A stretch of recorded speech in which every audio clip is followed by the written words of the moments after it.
the connective audio interface right here. This is the device that you'll connect to your speakers into your mixer to use with Torque. As you'll see on the back, there are 4 inputs and 4 outputs, along with a ground screw and USB connector. And on the front, you also have jacks for your headphones and for a microphone. Now, the most basic setup is to just plug your main speakers into output A of the connective. So left into left, right into the right. And that basic connection will power your will feed your main speakers. And then you can plug your headphones into the headphone jack on the front, and then you're able to cue your music using the cue knob and headphone volume knob on the top. The basic setup of the connective is such that the master output feeds outputs 1 and 2, and the cue output is set to 3 and 4, which is going to the headphones right now. This is how you use the internal mixer mode, meaning that anything that is played here will be mixed by Torque's internal mixer, the song on the left or the song on the right. And as you'll see, the crossfader fades between them.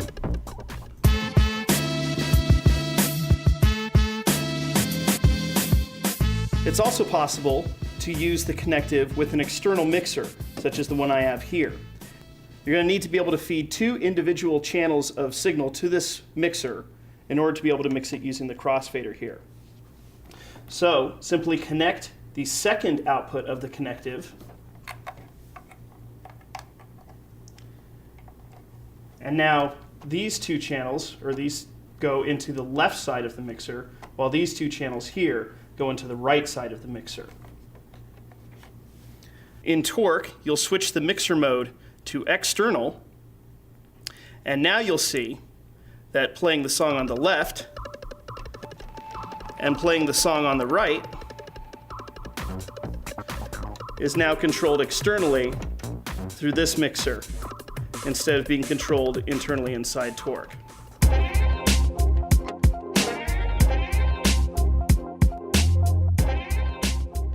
There are also 2 sets of inputs here on the back of the connective. This is where you're going to hook up your turntables if you want to use external control. The left turntable will hook up to input A, and the right turntable will hook up to input B. If you're using CDJs, you'll hook them up to the same inputs here, but instead of choosing phono as the input, you'll switch over to line. So I'm going to take the left turntable and plug it in to input A, and the right turntable and plug it in to input B.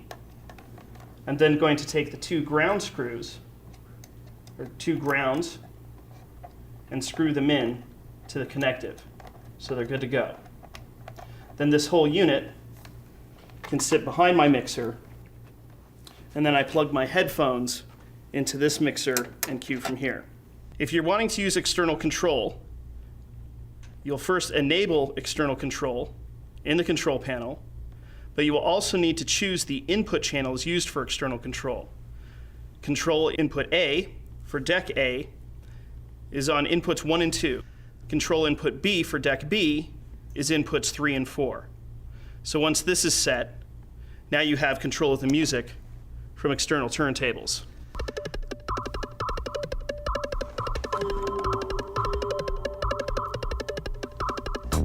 And now you can mix between them as if you had 2 regular turntables with standard vinyl on them.